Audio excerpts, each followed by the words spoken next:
A paz de Deus, queridos irmãos e irmãs. Sejam todos bem-vindos ao canal Profecia do Céu. Hoje, vamos assistir juntos mais um culto online CCB que foi aberto em nome do Senhor Jesus. Peço à querida Irmandade que deixe o seu pedido de oração nos comentários, o seu like no vídeo e se inscreva no canal. Que Deus abençoe a todos.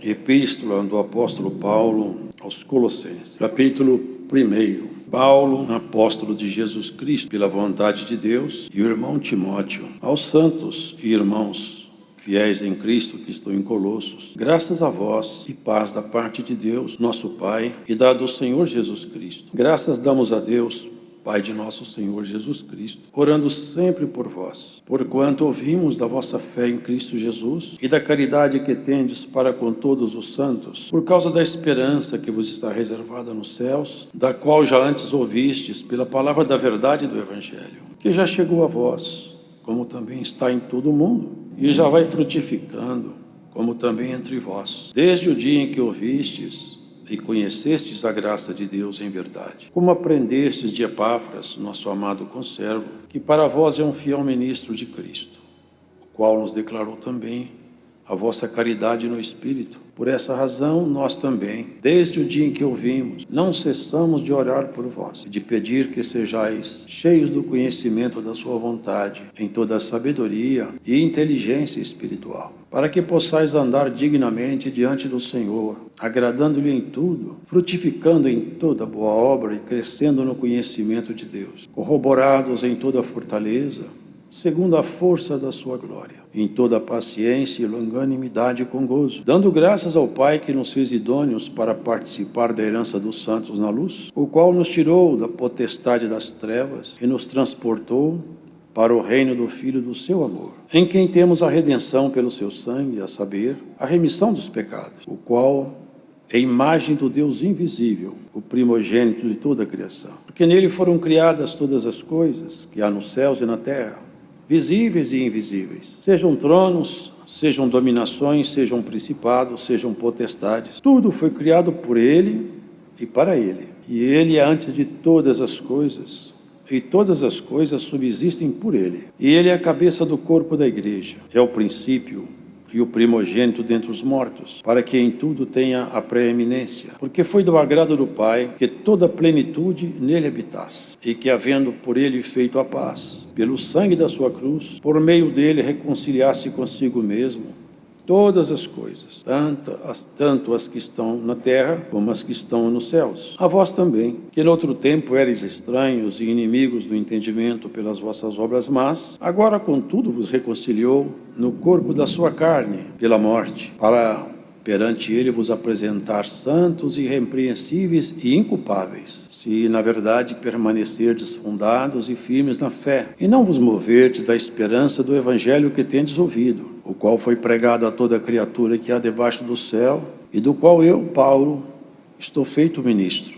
Regozijo-me agora no que padeço por vós, e na minha carne cumpro o resto das aflições de Cristo pelo seu corpo, da qual eu estou feito ministro segundo a dispensação de Deus, que me foi concedida para convosco, para cumprir a palavra de Deus. O mistério que esteve oculto desde todos os séculos e em todas as gerações, e que agora foi manifesto aos seus santos, aos quais Deus quis fazer conhecer quais são as riquezas da glória deste mistério entre os gentios, que é Cristo em vós, esperança da glória, a quem anunciamos, admoestando a todo homem e ensinando a todo homem toda a sabedoria, para que apresentemos todo homem perfeito em Jesus Cristo.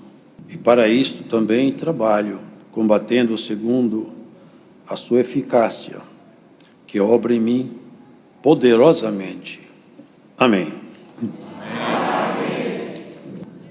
Aqui, irmãos, nessa epístola, percebemos a colocação bem assertiva, bem direcionada, clara de Paulo, o apóstolo, com relação àqueles irmãos de Colossos, os quais ele encontrava dentro das propostas apresentadas no Evangelho.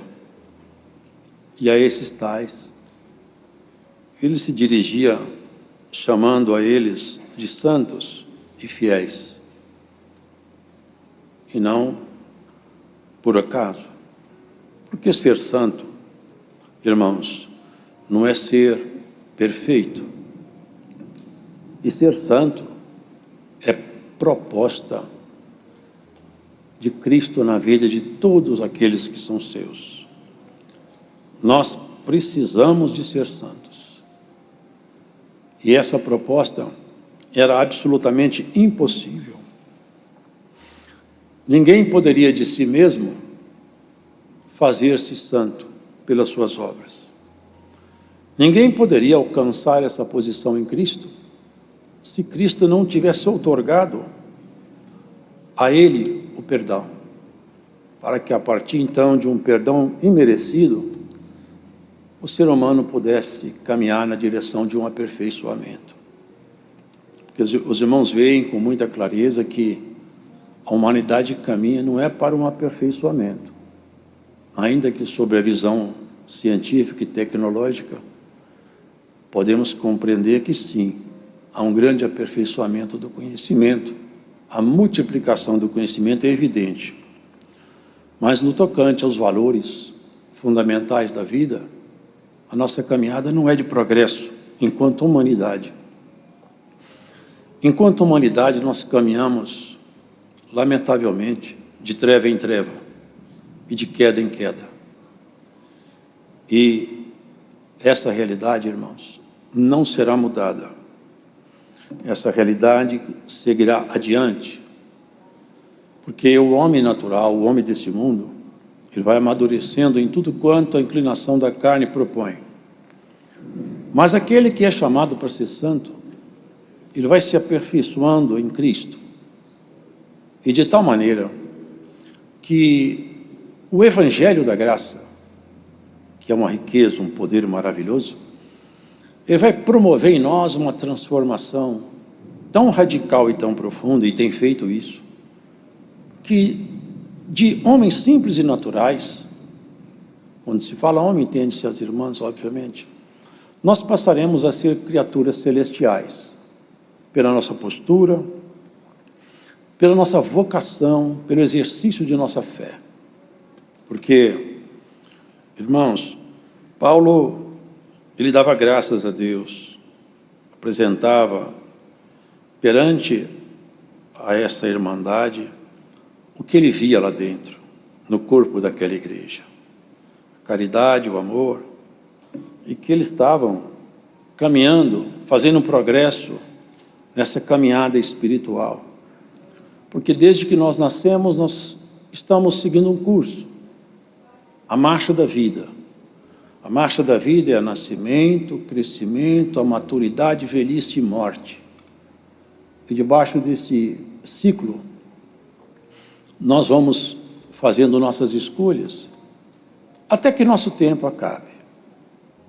Até que o Senhor diga, cessou seu tempo. A partir desse momento que o tempo acaba, não há mais negociação. A morte também não aceita negociação.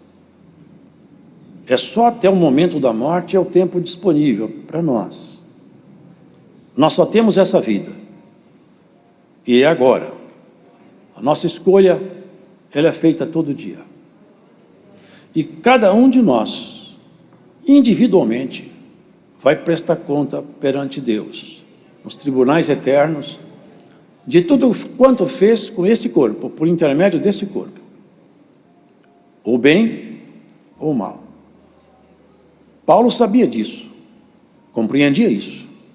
E ele persuadia seus irmãos a oração, a busca, e enaltecia neles as virtudes que ele achava.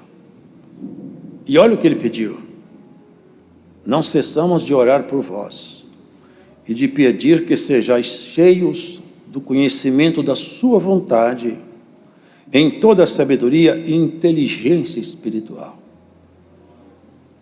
Ele pedia que a igreja ficasse cheia do conhecimento da vontade divina em si mesmo. Afinal, eu devo saber o que Deus quer de mim. que Deus espera de mim? Até onde Ele espera que eu vá? O que Ele espera que eu faça? Quais são os limites que eu estou preso em mim mesmo? Até onde eu poderia ir e não estou indo porque eu não pergunto, porque eu não tenho contato com Deus, porque eu não oro o suficiente, porque eu não santifico o suficiente, eu não sei até onde eu podia chegar. Oxalá que nós fôssemos cheios do conhecimento da vontade de Deus e também, irmãos, em toda a sabedoria e inteligência espiritual. A inteligência humana é muito boa, é utilíssima, mas só para essa vida.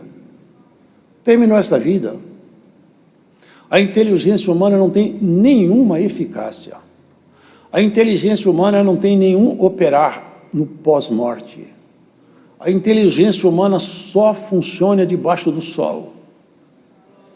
A inteligência divina, o conhecimento divino, passa pela fronteira da morte. Quem está cheio da ciência de Deus, quando ele passa pela porta da morte, aquilo que é de Deus está com ele, passa com ele. Ele chega do outro lado, carregado daquilo que é santo, daquilo que é puro. O que mais o ser humano leva?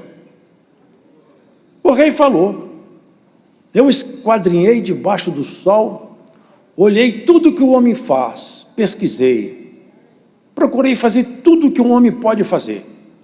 Todas as alegrias, diversões, todos os prazeres, todo o conhecimento, eu olhei tudo. E eu concluí uma coisa, tudo não passa de uma grande ilusão. É tudo vaidade. Só tem uma coisa, irmãos, que não é vaidade, é nos enchermos do conhecimento do eterno, nos enchermos daquilo que é santo e puro. Quanto mais você carregar de Deus em você, é a própria eternidade que mora em você mesma. O Senhor Jesus falava algumas coisas, irmãos, que aqueles homens não entendiam, mas nós entendemos hoje.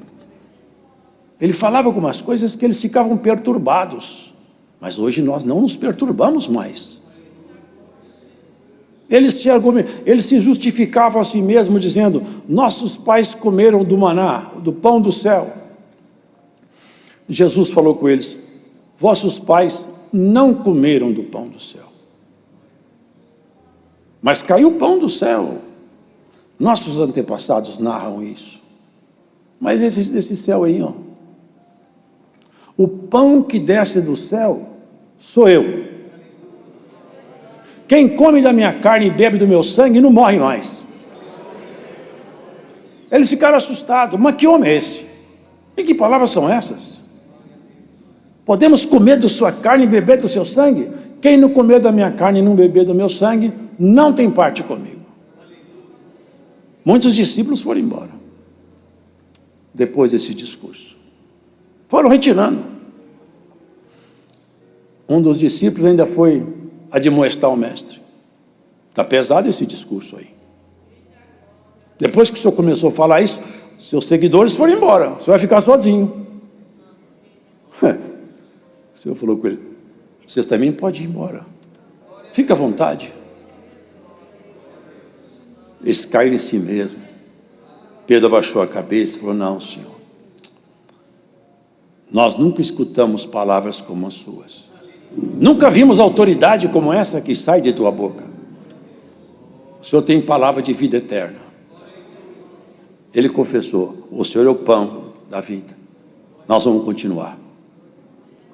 Isso, irmãos, é o segredo do Evangelho. A palavra de Deus, quando ela é alimentada, ela transforma, muda. Até mesmo as pessoas que ficavam de longe, vendo o operário do Senhor Jesus, foram atingidas, como um raio, pela sua virtude. Como Nicodemos. Eles julgavam Jesus. Esse homem não é de Deus. Pode vir alguma coisa boa de Nazaré? Nicodemos falou, escuta, mas na nossa lei, um homem pode ser condenado sem ser ouvido? Porventura, você também foi enganado por esse charlatão aí? Irmãos, a palavra dele era essa daí. Eu tenho comigo a vida eterna. Meu Pai tem a vida eterna. E eu também tenho. Eu e o Pai somos um só. É Deus humanizado em Jesus. Deus se fez homem em Jesus. Com isso ele se identificou conosco na plenitude da identidade. Em tudo, ele foi um homem perfeito. Sentiu dores, cansaço, tristeza, angústia. Tudo ele sentiu. Ele pode nos representar. Legitimamente, ele é homem. Legitimamente, ele é Deus. Sem nenhum pecado. Porque não teve nenhum homem debaixo do sol sem um pecado sequer. Nenhum. Exceto Jesus. Nenhuma marca dele foi achada. Nenhum sinal. Nenhuma assinatura da treva. Irrepreensível. Por isso, ele dizia: vocês se alimentem de mim. Eu trago comigo o segredo da vida. Porque o primeiro Adão trouxe consigo o segredo da morte. E todos morreram. Eu tenho comigo o segredo da vida. Quem ouve as minhas palavras, crendo nelas, olha o que ele disse: vocês que estão com sede, vem aqui, eu vou matar a sede de vocês. E tem mais: se vocês crerem em mim, dizia ele, ao escutar minhas palavras, vai se formar em você um rio de água viva, que vai saltar com vocês dessa vida para a vida eterna. Eu sou o pão da vida. Compreendi isso, irmãos? Alimentar de Jesus é alimentar da palavra dele. É beber dessa água. E essa água não é só a palavra, ela é muito mais profunda. Porque ele falou: se eu não for o Pai, eu não vou enviar meu Espírito. Mas chegando lá, eu quito a conta de vocês, quando eu morrer na cruz, e vou enviar o Espírito Santo Consolador. Exatamente o que ele fez. Foi num dia de festa, sabe, irmão, o Senhor Jesus, era um dia de festa. E ele fez essa pregação porque estavam apertando ele muito. Com que autoridade você faz tudo isso que você está fazendo? Quem te outorgou a autoridade? Não frequentou sinagoga, não tem família importante, não tem estudo. Quem é que te dá autoridade para fazer essas coisas? E a autoridade era tamanha que ninguém podia negar, porque até o morto saía da sepultura. Os demônios gritavam: nós te conhecemos. Não tinha como negar a autoridade absoluta. Glórias ao Senhor. Falava para a morte: cala-te, a morte calava e ia embora, e ficava a vida, voltava a vida daquele morto. Não tinha como negar. Que autoridade é essa? Perguntaram para João também: quem você é? Você é o Cristo? Ele falou: não, sou Cristo. Você é Elias? Também não. Você é profeta? Eu falei: não sou nada. Quem que você é? Eu sou uma voz que clama pelo deserto. Aí Jesus espera a pergunta e perguntou: eu também quero perguntar para vocês uma coisa. O batismo de João Batista era do céu ou da terra? Porque se eles falassem era do céu, ele perguntaria: por que vocês não creram então? Se eles falassem era da terra, aquele povo apedrejava eles. Eles, como uma raposa: nós não sabemos. Eu também não vou falar para vocês com que autoridade eu faço essas coisas, mas nós sabemos com que autoridade ele faz tudo. Vocês viram aqui? Nele foram criadas todas as coisas que há nos céus e na terra, nele, visíveis e invisíveis, sejam tronos. Isso aqui são hierarquias celestiais, viu? Tronos, dominações, principados, sejam potestades, tudo foi criado por ele e para ele. Vocês percebem a autoridade do seu mestre? Percebe o poder do nosso Senhor? Ele que criou tudo, e tudo está sustentado pela força do poder dele. E não por acaso, ele, quando fazia esse discurso, era uma época de festa chamada tabernáculo, porque em Israel comemorava-se 3 festas principais: a festa de Páscoa, da Páscoa, que era a libertação do povo do pecado, da mão de Faraó, lá no Egito. 7 semanas depois, tinha a festa de Pentecostes, chamada Festa da Semana. E depois, no 7º mês, a última festa, que era chamada Festa de Tabernáculo. Essa festa, ela tinha uma particularidade. Aquela primeira festa, os irmãos conhecem. A Páscoa representava a soltura do povo hebreu, que também fazia figura Jesus, que viria como Cordeiro Pascal. Cumpriu-se em Jesus quando ele foi crucificado. 7 semanas depois, tinha uma festa chamada Festa de Semanas. O povo saía para colher os primeiros frutos do campo e entregava para o sacerdote. Era a festa da semana, os primeiros frutos de Israel. Era uma oferta ao Senhor. Depois de 7 semanas da Páscoa, Cristo foi crucificado na época de Páscoa. 7 semanas depois, aconteceu um evento maravilhoso, que muitos hoje falam que não existe mais. Lamentavelmente, tem muitos cristãos que não acreditam mais nisso. A dispensação do Espírito Santo, o derramamento do Espírito que Joel profetizou: vou derramar meu Espírito sobre a carne. Glória ao Senhor. 7 semanas depois, o Espírito de Deus desceu ali, com grande autoridade sobre aqueles homens.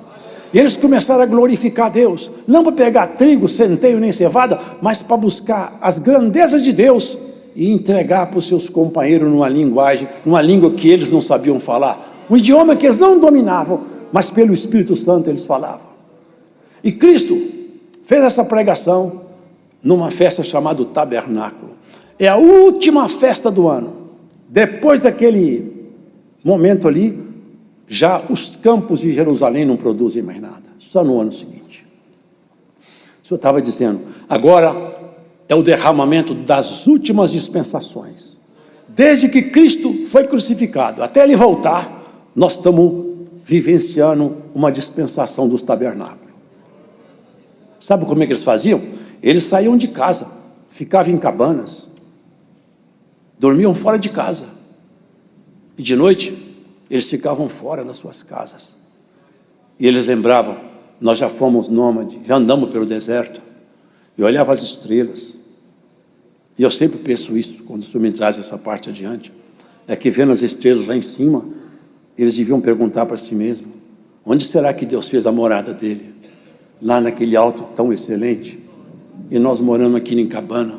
Foi lá naqueles lugares mais magníficos, mais altos. Foi lá que Ele colocou o seu nome como cidadã e cidadão daquela cidade. Nós somos chamados para isso, para essa grande mudança de comportamento.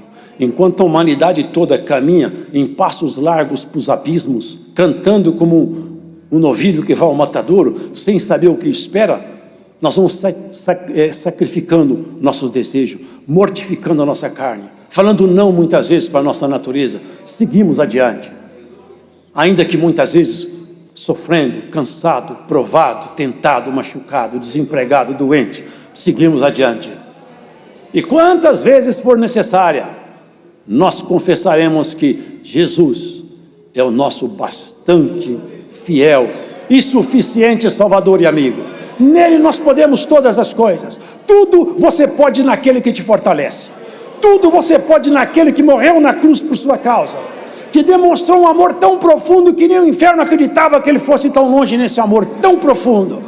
Levantou-se de entre os mortos. E Paulo, na ciência eterna, dizia: ó profundidade das riquezas, ó profundidade, onde está a morte, a tua vitória? Ó inferno, cadê seu aguilhão?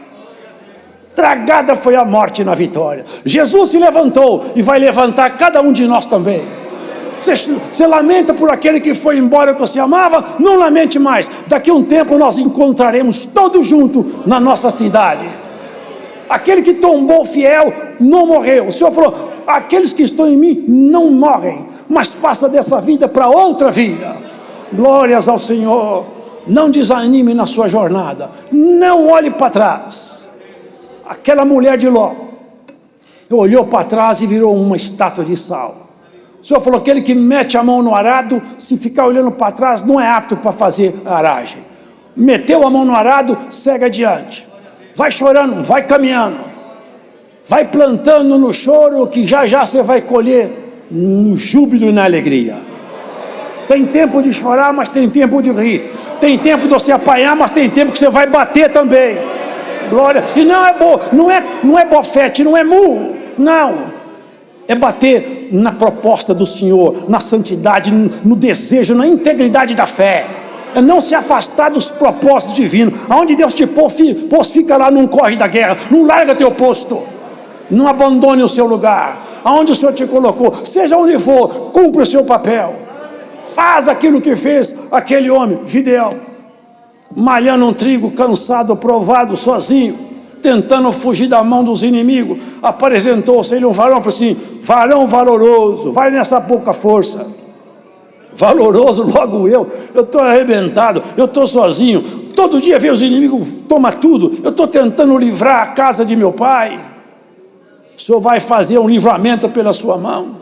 Mas eu não posso, eu sou o menor da minha casa. Você é o menor da casa sua, mas o maior de todos chegou aqui para te representar hoje perante esse tribo. Irmão, não tem ninguém que possa se fazer pequeno quando Cristo se torna seu aliado.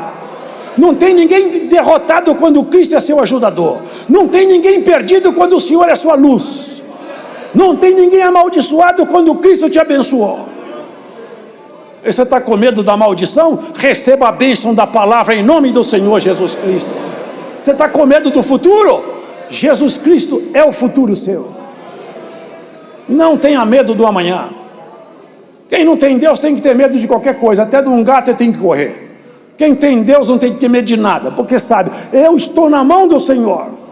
Tudo Ele pode fazer por mim. Quantas vezes tentaram matar esse homem? Cercaram, armaram ciladas, juraram de morte. 40 homens, salvo o melhor juízo, falaram assim: nós não comemos, não bebemos enquanto nós não matar Paulo. Esse homem tem que morrer. O Senhor falou: ninguém mata Paulo enquanto ele não fizer tudo que eu mandei. Não morre Paulo. Morre todo mundo, mas Paulo fica vivo. Glória ao Senhor. Morre muitos, mas você fica vivo. Alguém falou que você vai morrer, o Senhor te fala: você vai viver, e vai viver para servir ao teu Deus. Glórias ao Senhor. A palavra de Deus, irmão. Sede santo, sede puro, seja limpo, é fiel, honesto. Acumula as boas obras, porque quando você dobrar seu joelho, Cristo está comprometido com sua oração. Paulo falou: eu cumpro o resto das aflições. Não que Cristo deixou conta para pagar, não que Paulo cumpriu um saldo que Cristo deixou devedor, nunca. A obra de Cristo é suficiente, total e absoluta. O que Paulo dizia é o seguinte: eu agora aprendi a sofrer pela igreja. Aprendi a gostar desse povo, aprendi a amar essa gente, e quando esse povo está apertado, eu sinto aperto, eu sinto tremor por fora e temor por dentro. Quando alguém fica fraco, eu perco o sono à noite. Quando alguém enfraquece, eu perco a minha alegria de comer. Agora eu vivo para proteger esse povo. Glórias ao Senhor. Viva para proteger essa gente, que Cristo vai proteger até a tua casa. Protege o povo de Deus, que Deus te protege. Defende a verdade, e a verdade se levanta no tribunal e te defende no último dia. Glórias ao Senhor. A palavra do Senhor é essa: faça o bem, e o bem vai trabalhar a teu respeito. E não temo que possa te fazer um homem, porque fiel é aquele que te chamou. Fiel é o teu ajudador, o poderoso de Israel, que não fez essas estrelas michuruca não, nem essas galáxias não. Ele fez com as potestades do céu, as hierarquias mais altas, os querubins, aqueles anjos que quando chegam na terra, a terra inteira fica iluminada quando eles passam por aqui. Ilumina até esse universo. São anjos que nós nunca vimos. Eles foram, todos eles, feituras do Senhor. Ele que pode sustentar a sua caminhada, os seus passos. Na mão dele você está seguro, e ninguém te tirará da mão dele. Ou porventura tem algum espírito que teria a petulância, a coragem, a ousadia de se apresentar perante o Senhor e desafiá-lo a teu respeito? Antes escondido pelas cavernas do inferno é que eles andam. Glórias ao Senhor. O Senhor te chama de bem-aventurado, de bem-aventurada. O dia do Senhor vem vindo. Prepara-te para aquele grande dia. Prepara-te para o grande encontro. Não olhe para a esquerda, não olhe para a direita, não olhe para trás. Muitos correram da guerra. Naquele dia vão ficar com muita vergonha, quando se levantarem os heróis da fé, os novos heróis da fé, a Maria, João, Pedro, Tiago, José, Antônio, todo mundo vai se levantar. Herói da fé, você venceu, mulher, você venceu, homem. Tome a porção do teu Senhor, entra no gozo, no regozijo que não acaba. Você dorme de noite, aonde vai sua alma? Quem toma conta de você? É o Senhor que vela por ti. Deus seja louvado.